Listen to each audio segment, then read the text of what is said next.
Talk about how you transitioned into TV. Yeah, it's interesting. When I was in college at Western Michigan, I jumped from major to major just trying to stay eligible. Like, I was not a student. And my dad was an educator. He was a superintendent of education. He was all over me all the time, and I did not like school.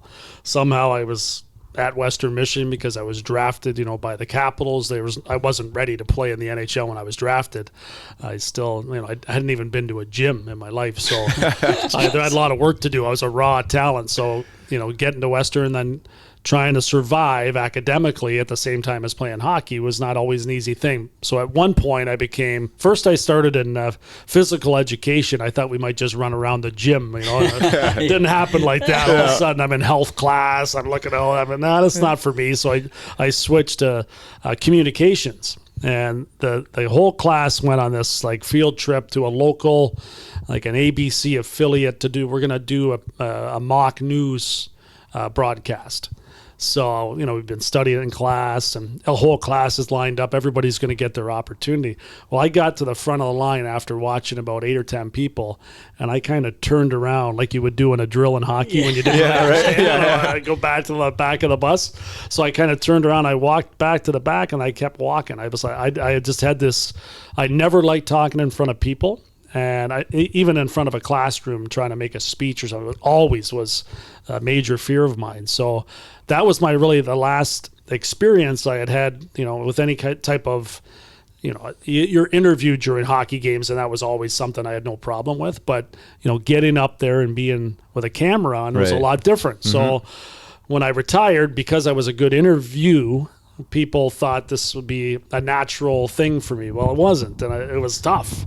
And I remember sweating through my suit. I've got ill-fitting suits on. I gained about 30 pounds right after I retired. Kept eating the way I was when I was playing. And stopped exercise and thought this was the way life was going to be. And I just remember leaving ESPN because that's where I got my first chance on NHL Tonight with John Buccigross. And I looked at John. I go, I'm terrible, man. And I was always one of those kind of guys that ripped on the guys that were doing TV, with the boys, saying, look at that idiot, what's he know? And I was that idiot. I became that guy that not only wasn't making sense with what I was saying, it was showing that I was really uncomfortable doing it. So luckily I came back and started doing the Flyers post-game shows, kind of in chairs like this, with Cote. Al Meltzer was doing it back in the day. Eddie Hospodar was doing it when I started.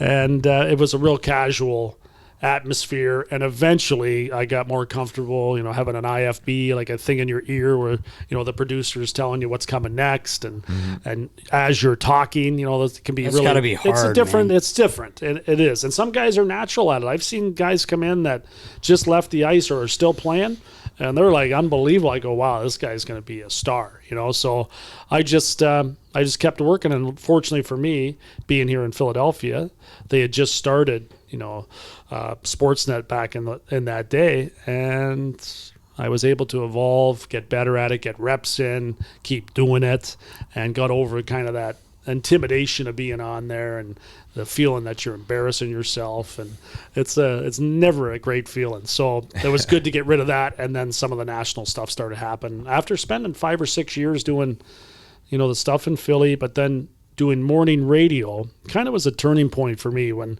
I went to WIP as a guest with Al Morganti, brought me in. And I told a couple of jokes that were told in a way that they didn't seem like they were jokes, but they came across really well. And back in the day when you could say a little more, never be able to do it today.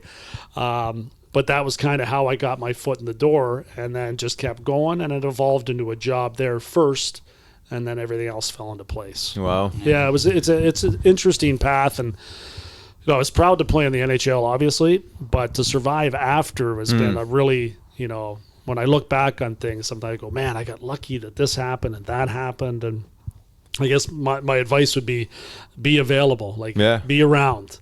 Yeah. And then when you get those opportunities, do the best that you can to try to survive. And so far that kind of attitude has worked.